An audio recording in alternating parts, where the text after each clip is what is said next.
Ito ang inyong lingkod na nagbabalik upang magbigay ng mga balitang walang bias at pawang katotohanan lamang. Ito ang Bayang Pinas. Ang isyong ito ay naging usap-usapan sa buong bansa at iba't ibang social media platforms. Maharlika fan, nasaan na rin pala? Hindi nagparamdam kasi kahit PhilHealth 90 billion kinuha pa nga.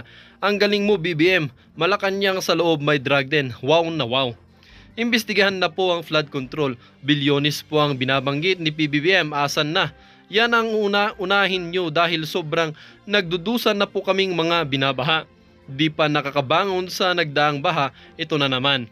Mga senador, hindi kami boboto kami mga taong bayan sa inyo pag hindi nyo imbestigahan si Saldico at Martin Romualdez sa budget ng flood control.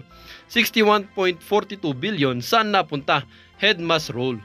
Sige, Senator Joel Villanueva, go, go, go, go. Dapat may imbestigahan kung saan napunta ang pera ng flood control. Dami pa ang bagyong darating kaya paulit-ulit ang baha ng ating kababayan. Kawawa na, lalo na ang mga senyor, bata, mga buntis. Diyos ko Lord, ikaw na bahala sa mga politiko na nagpapabundat ng kanilang bulsa. Si Lord na ang nagpapacheck sa kanila.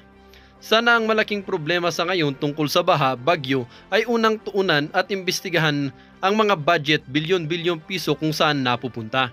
Congressman Marcoleta, mabuhay po kayo. Tanong lang, pwede po ba ito ang dapat imbestigahan ng Quadcom tungkol sa bilyong-bilyong budget kung saan napupunta at paano ginagamit ang bilyong pera sa mga flood control? Attorney Topacio, Attorney Torion, Attorney Rodriguez, tulong na kayong mag-imbestiga. Tulungan na ninyo si Congressman Marcoleta sa pag-imbestiga sa dalawang buwaya na yan na si Saldico at Tambi. Kung Quadcom ang mag-imbestiga, walang mangyayari. Pinapakain ni Tamba at Kuyan. Yan po kayang dalawang tulfo. Ano kaya ang masasabi diyan sa flood control na yan? Baka gusto nilang magsalita, baka gusto nilang mag-imbestiga. Yan baka naman namamanatikan din tayo, tikom ang bibig nila. Ayan na naman, bubusisiin na naman ng Senado or ng Senado ang budget sa flood control pero binibigyan pa rin naman mas malaki pang budget tapos ganun ulit. Pagdating ng bagyo, lubog pa rin ang bansa. Huwag na kayang bigyan ng budget ang flood control, gamitin na lang sa ibang bagay na makikinabang ang mga mahihirap. Ang magaling magsalita tungkol sa budget daw na usisahin kahit isang sentimento, dapat malaman ay yung kongresista from Batangas, yung grabe makadila sa tumbong ni Tambaluslos, yung nagsasabi ng pinakamagaling na speaker ng Pilipinas ay sino ngayon? Ayan, dapat siya ang unang mag-hearing na yan. Well, para nga sa kabuang detalye at impormasyon ay panoorin na lamang ang buong video at salamat na rin sa ating mga solid viewers sa walang sawang pagsuporta. At kung bago naman sa ating channel ay syempre huwag kakalimutang mag-subscribe, pindutin ang notification bell, piliin na rin ang all upang laging maging updated sa mga balitang bago, totoo at walang bias dito sa channel ng Bayan ng Bayang Pinas. Huwag din pong kakalimutang mag-iwan ng like at i-share ang ating mga videos. Muli po mga kaibigan, maraming salamat and God bless.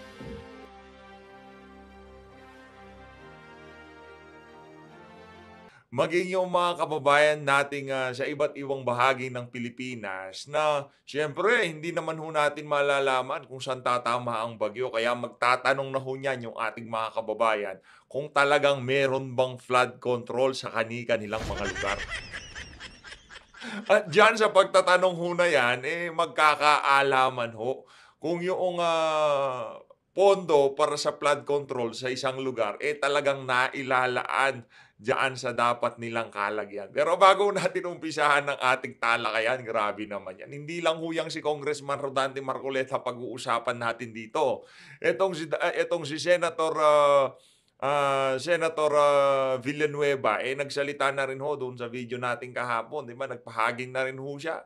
Napakalaking halaga, bilyong-bilyong halaga ho ng pera ng sambayan ng Pilipino. Hindi ho natin alam kung talagang napupunta diyan sa flood control na yan. Ito mga kababayan, panoorin ho natin ang mga banat nitong si Congressman Rodante Marcoleta. Pero bago ho pala yan, isang like at isang subscribe, masaya na ho tayo dyan. Sa mga gusto sumali sa ating community, i-click nyo lang ho yung join button sa baba para kayo ho pinakaunang makakita sa ating mga reaction video. Ito na ho mga kababayan, Pakinggan ho natin ang mga punto de vista. Ito munang si Senator Joel Villanueva. Umpisahan ho muna natin dito kay Senator Joel Villanueva. Pakinggan niyo ho ang kanyang mga sasabihin dito at kailangan ho nating magtanong kung saan napunta itong 61.42 billion flood control budget for Bicol. Saan ho napunta yung ano na yan, yung pondo na yan. Ito, pakinggan ho natin itong si Senator Joel Villanueva. Media na yung sa Bicol region. Nakita ko lang dun sa social media na yung sa Bicol region,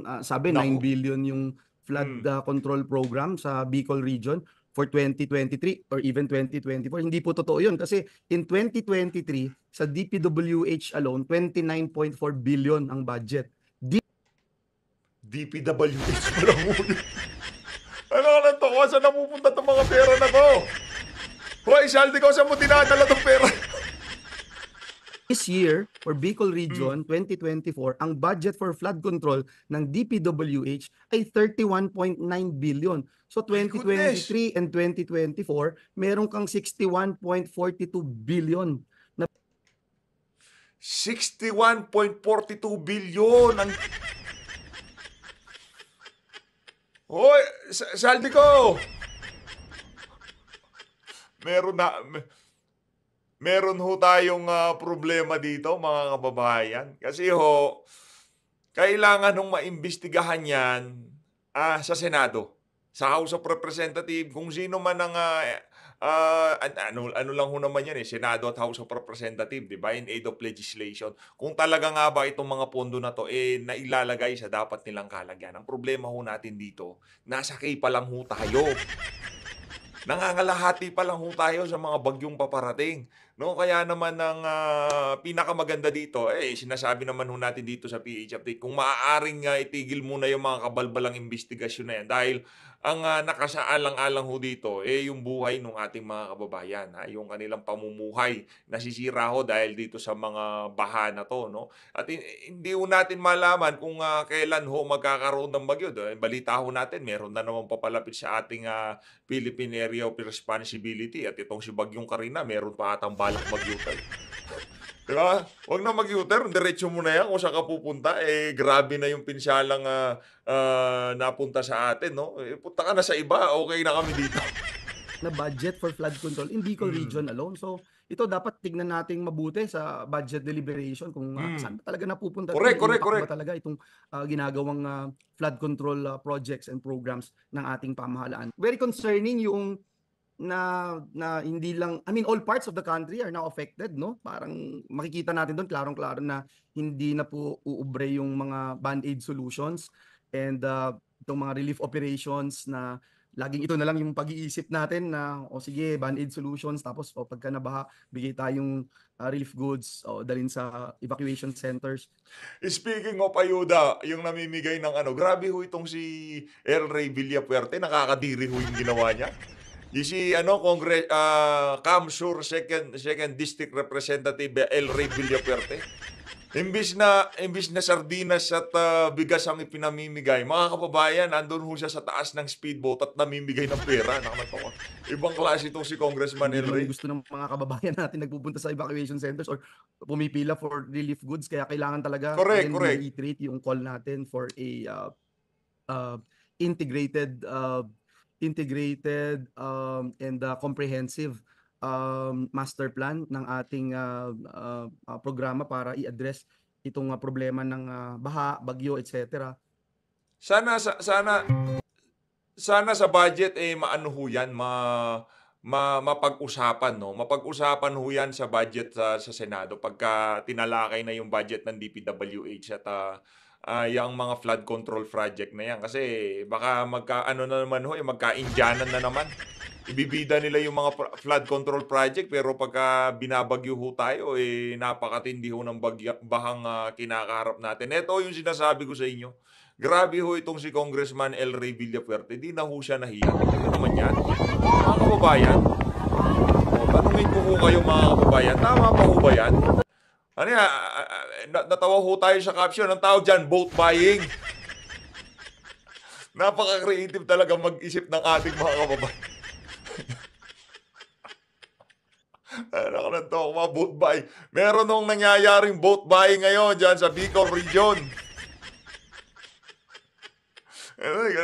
Ito mga Villafuerte na to. Ano mo to? Kung pinag-uusapan yung mga walang kwentang political dynasty, ay hindi ho mawawala diyan yung mga Villafuerte na yan. Tingnan nyo naman yan. Pinamumudmud ang pera. Oh. Grabe naman yan, Congressman. Ito naman mga kababayan, ang anak nitong si Elry, hindi ko alam, anak niya yata to, si Kong Migs Villafuerte ito. Oh, tingnan niyo naman yan. Grabe naman ho yan. Kawawa mga Pilipino dito sa mga tao na to. Ayun, habang pinapanood ho natin to, sobrang nalulungkot ho tayo. Ganyan na lang ho kung lukuhin itong mga politiko na to, ang ating mga kababayan. Yung mga kababayan naman ho natin, huwag ko kayo magpaloko. Para sa 500 piso, yung serbisyo na dapat sana wala kayo diyan sa ganyang klaseng kalagayan, hindi niyo napapansin, no? Hindi niyo ho ba na itatanong sa inyong mga sarili kung bakit nandiyan kayo ngayon sa ganyang klaseng sitwasyon? Nung panahon ni Digong, di naman kayo nababahang ganyan. Hindi naman nalulubog ng ganyan kalalim ang inyong mga lugar. Hindi naman ho natin sinasabi na perpekto talaga, pati yung pagdating sa baha nung panahon ni Tatay Digong. Pero wala ho tayong nakitang mga ganyang klaseng shenanigans, anong panahon ni Tatay Digong. Ito panahon, tuloy ho natin. Oh, grabe, para ho sa 500 piso. Itong si Nanay, naiintindihan ko naman si Nanay, ang hirap po ng buhay ngayon. Walang mga hanap buhay yung ating mga kababayan. Kaya kung makatanggap man ho sila ng 500 piso, ano ho talaga wala. Anong magagawa nila? Di ba? Ang problema lang naman ho na kasi natin dito, dapat sana ginawa man lamang ayuda, yung bigas o noodles. Kaso rektang pera na pinamili. Kay Congressman Rodante Marcoleta na ho tayo. Ito matindi-tindi ho ito mga kababayan. Ito ho. Bicol Region lang ang talagang marami. Hindi ko naman alam na inabot pala yung parte ng Pangasinan. Yes, opo. Pati yung parting norte ng Luzon, ano? Opo. Cavite, tinamaan din ng Batangas. Ang Batangas, ang laki Norte, ng marami pinsala. din ho nalubog, marami din. Ngayon, ang problema, Shoutout po muna dito sa sa Saganang Mamamayan, Net25. Palakpakan ho natin. Shoutout. dyan yung mabilis na pagbaba, pagdaloy ng tubig. Na kapag nanggaling yan sa kabundukan, ang indication lamang niyan na yung lakas at bilis ng pagbaba niya, ibig sabihin talaga ay wala ng mga puno na talagang sila Humahawak. ang karaniwang nagpapabagal ng pagbaba ng tubig baha, di ba? Oo, totoo yun. Napupunta sa kanayunan, kagaya ng nangyayari yan. Oo, kasi kung titingnan Ang nyo, bilis. oo, yun nga, ang lakas ho ng current Ibig sabihin, mataas ho ang pinagbulan. May puwersa, Correct. di ba? Hindi naman parang ilog lang na dumadaan. Hindi, iba yung ragasan niya. May ragasa, may puwersa. Parang abala. Pwersa. Yes, opo. So galing Ngayon, kapag ganyan ang nakikita mo, talagang nakakatakot. ang kapinsalaan niyan talaga malawak. Yes. Makikita mo talaga yung kalunos-lunos na. Nakikita mo kanina yung may umiiyak sapagkat nakikita niya yung kanyang kotse na siguro napakaraming panahon na inipon niya para mabili yung kotse na yun. Pagkatapos tatangayin na lang ng ganun. Yes. Parang laruan na hinigop ng baha. At kaugnay niyan, Kong, may mga deklarado na pong lugar na state of calamity. Kagaya sa Calabarzon, Cavite, Quezon Province. Sa Quezon Province ay mga bayan ng Mulanay, Tagkawayan, Lukban. Pati po itong Quezon City, nasa ilalim po tayo ngayon ng state of calamity. Ang Bicol Region, halos lahat po ng probinsya, Albay, Camarines Grabe. Norte, Camarines Sur, Sorsogon. Sa Sorsogon ay yung Donsol at Matnog ang nagdeklara po ng state of calamity. Ang Eastern Visayas, nasa state of calamity din po ang Samar at Calbayog City. Ayan, kung ganyan po kalaki, kalawak ang pinsala ng Bagyong Christine. So sa harap ng nagsusumigaw na katotohanan, Nelson, na napakalawak at napakatindi ng epektong idinulot ng pagbaha, bunsod din ng storm o typhoon na Christine ito.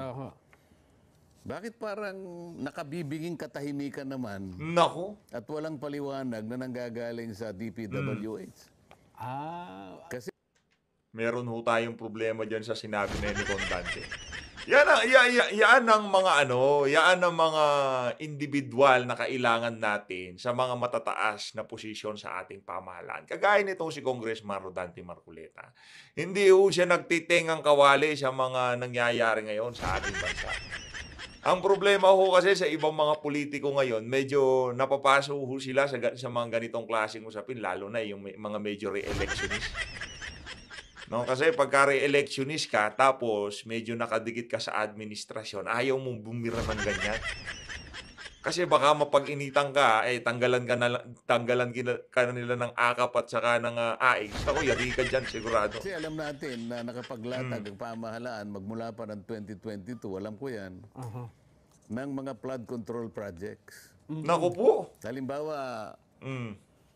sa buong Bicol region, kung tama yung aking na-research, na initial na impormasyon, buong Bicol region, magmula 2022 hanggang 2024, yung total na halaga ng flood control projects na nailatag dyan, aabot ng 22 billion pesos. Ang laki naman. 22 billion. Oh my goodness.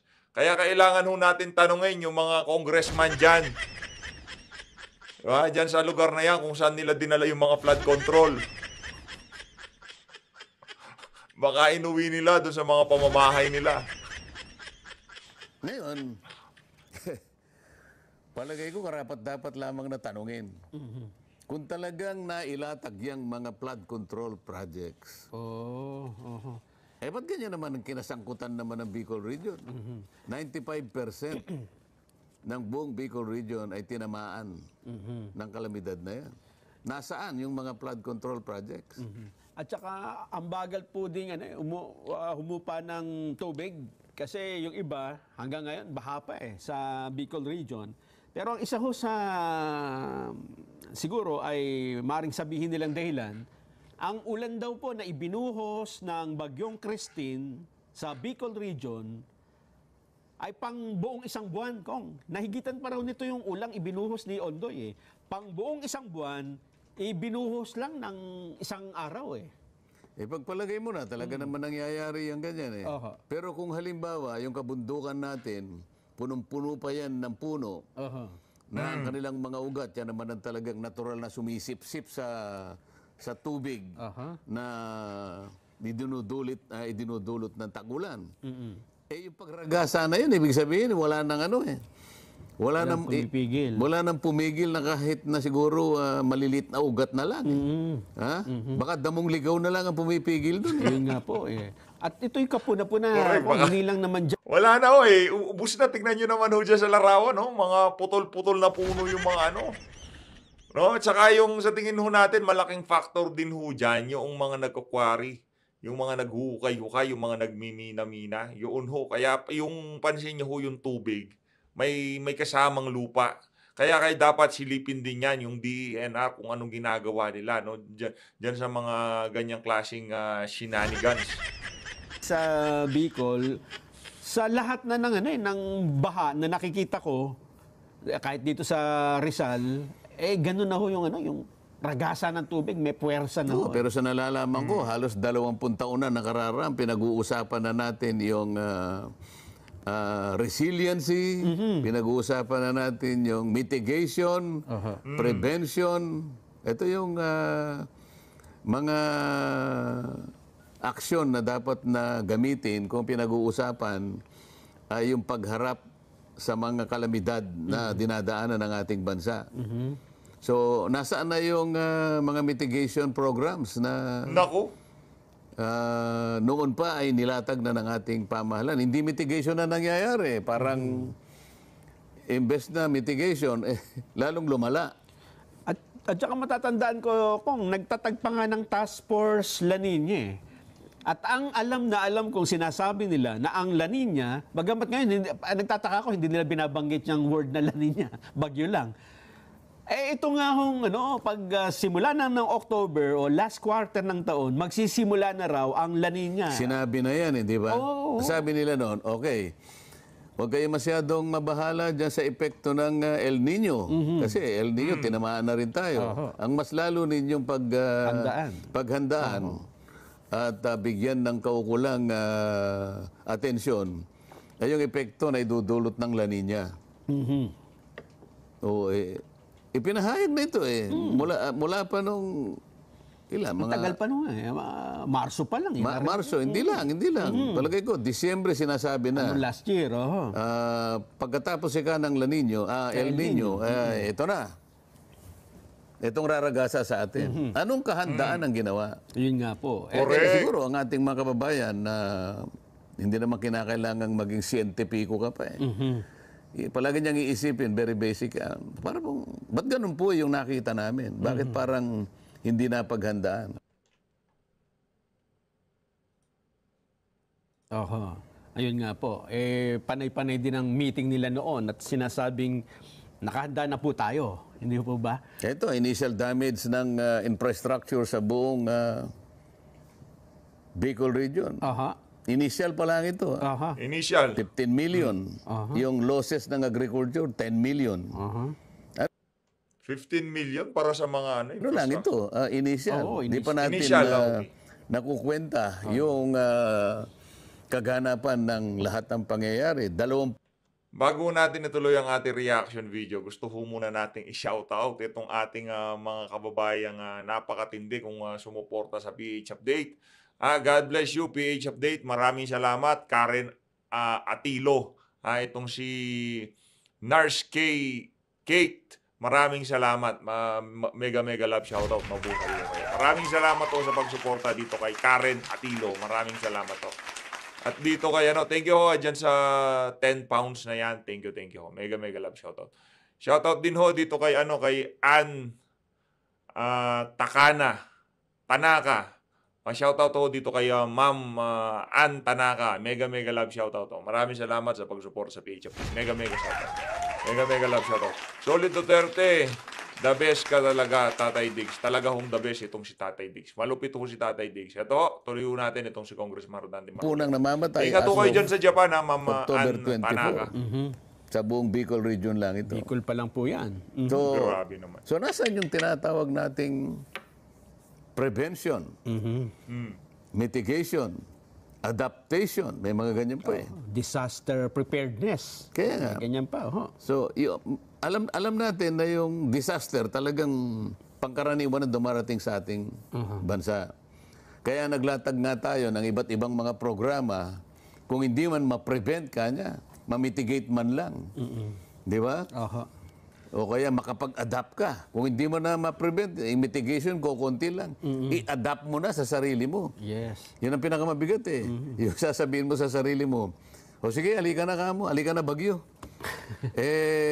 Pumunta ka na rito. Pumunta ka na rito, wala naman akong magagawa, wala naman akong choice eh. Yes. Pero napaghandaan na kita sa parang inihanda ko na yung sarili ko. Na maghirap na naman ako sa taong ito. Ayun nga. Kasi sa pangkaraniwang, alam mo, lalo na yung magsasaka o pangkaraniwang kababayan natin, yung pagdating ng disaster at tinamaan ng kanyang pamilya, alam mo, para makabangon yan, isang taon uli. Correct. Pangkaraniwan na yun. So, kung ano man yung kanyang nagawang pagtatagumpay, paunti-unti, nakapagpundar siya ng kahit konti. Yan ay maring nakapagtayo siya ng maliit na negosyo. O kaya nakabili siya ng isang panghanap buhay na sasakyan. O kaya nai-repair niya yung kanyang bahay.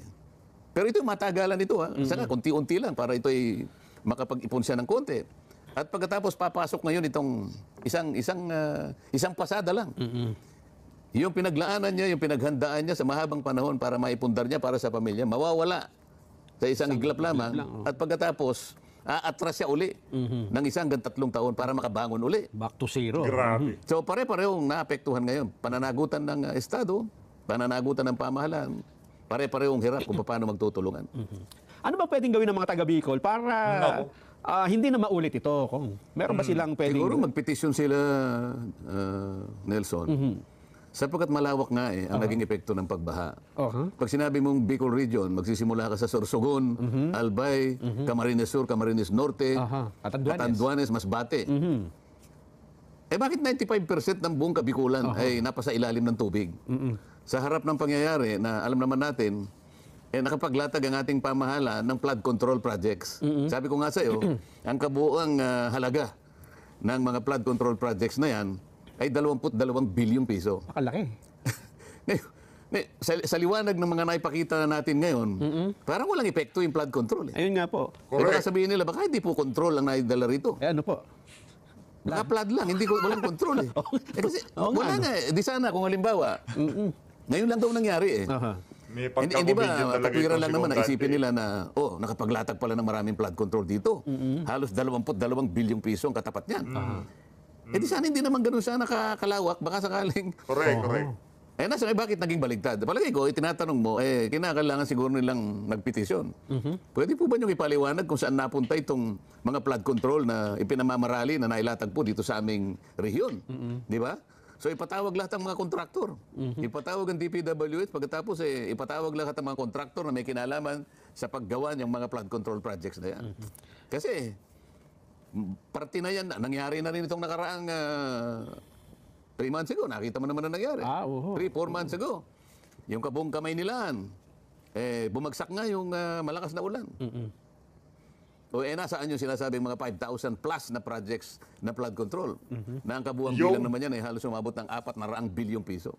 So pinag-uusapan, pera ng mamamayan ito Nagtatalo ngayon sa Kongreso sapagkat ngayon ay pinag-uusapan uli ang pagbabudget. At nagkaroon nga kami ng konting alingas-ngas diyan sapagkat napaka-importante daw na usisain kung saan napupunta ang pera ng taong bayan. Bawat sentimo ay kinakailangan nating siyasatin. Kailangan maging transparent at accountable ang bawat isa. Wala bang gustong mag-account nito? So we should hold all the contractors accountable here. Lalo na kailangan masino natin. Sino-sino po ba kayo? The Saan best. po nilatag yan? Talaga po The ba best. nailatag? Saludo. Pagka po ba, halimbawa, may Grabe. budget na naman bago. Flood control next year.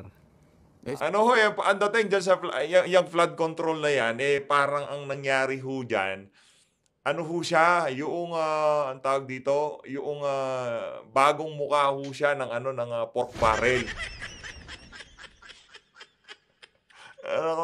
Kasi base ho dito kay, kay Senator Joel Villanueva, 1 bilyon kada araw ang ginagasta natin para sa flood control. Ganon daw ho kalaki sa buong Pilipinas. Base doon sa narinig nating privilege speech yata nung meron ho silang noong lumubog ang Bulacan nung nagdaang nakalipas na buwan. Talagang galit na galit itong si Senator Joel Villanueva. Dito sa isa na to hindi na ho talaga natin maikakailha na napakatindi ng kapalpakan ng administrasyon itong si Marcos Jr. Siguro pagka ganyan, ipagbawal na yung flood control projects. Wala naman nangyayari. Paano ka maglalagay ng project hindi naman natutupad yung pinakahangarin ng mga proyekto. Kaya ka naglagay ng flood control projects. Para sa ganon ay mailigtas mo. Magkaroon ng kahadlangan yung pagdaloy ng bahang tubig na makapipinsala sa buhay, sa kabuhayan, at sa infrastruktura ng isang komunidad. Yun ang nagmi-mitigate dapat. Kaya nga mayroong mitigation. Anong mitigation ang makikita mo dyan? Wala kang makita. Napatotoo. O ebidensya na nagkaroon ng flood control sa Bicol Region. Siguro, Hindi tayo nag-aakusa. Sinasabi lang natin, kitang-kita naman, Kong. kung talagang merong nailatag na flood control, Kitang-kita ho. bakit nagkaganito po? Ba't naipakita po natin yung kapinsalaan, malawak at matindi? Bakit po? Nasaan ngayon yung kinumit na katwiran na kaya po tayo naglatag ng ganito? I-justify kasi yan Doon pa lang sa region, magmi-meeting na yung mga kinauukulan dyan. Lahat ng sektor represented dyan. Kailangan i-prioritize po natin ito at saka ito. So, sa magitan ng kanilang pagpupulong, pagtitibayin nila ang lahat ng proyekto na may kinalaman sa pagbibigay ng mga proyekto na makapagliligtas sa buhay ng ating mga mamamayan, lalong-lalo na sa panahon ng mga kalamidad. So dito, wala akong makitang ebidensya. Wala akong makitang patutuo na nagkaroon ng mabuting pagpapatupad ng flood control. Sino ang pwedeng magsiyasat nito kung para makita natin kung meron nga o walang... O bakit hindi mag-volunteer ang Quadcom? Hindi ba? Ang Quadcom ngayon... Correct. Dapat na yung Quadcom, di ba? Marami yung dyan na perwisyo. Tinatawagan ho natin ng pansin itong si Congressman Ace Barbers, Congressman Dan Fernandez, at yung itong si Paduano Tatrasabante.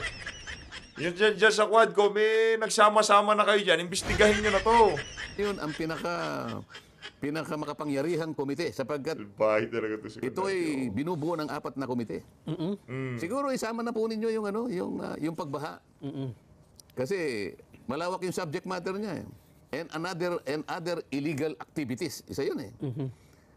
Yung droga po kasama na yan. Pero mas malawak po ito eh.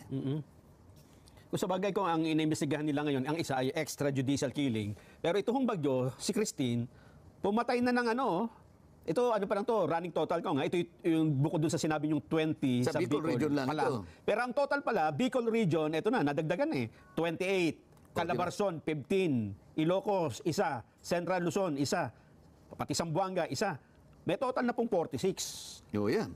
Marami na po ito. So, talagang kung yung pagpatay ang iniimbestigahan nila, parang tama kayo. Hindi lamang yun. Sa extrajudicial case. O yung human rights. Ayun pa, Bakit? Wala bang nalabag na human rights dito? Sipin mo, pinag-ipunan mo yung kotse na yun na inanod lamang ng basta-basta. Yung pananim mo na matagal mo nang inalagaan. Yung pag-aaral ng anak mo, nasira lahat ang mga lahat ng mga kasangkapan ng eskwela, pati eskwela, hindi na ngayon magamit. Di ba? Merong mga ikakasal, hindi na naikasal sapagkat pinospone. Merong nag-birthday, hindi na nakuha mag-birthday. Nasira yung restaurant, halimbawa.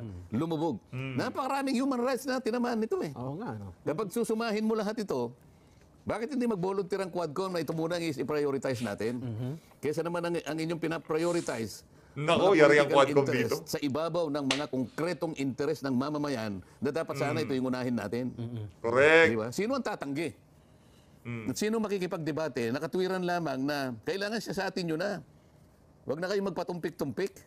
Huwag na kayong gumawa pa ng resolusyon. Pwede niya naman yung akuin, motu proprio. Ibig sabihin nun, kahit walang resolusyon, kahit walang nag-request, sukat na nakita ninyo. Harap-harapan nakita na ninyo kung Ang tanong kung Dante,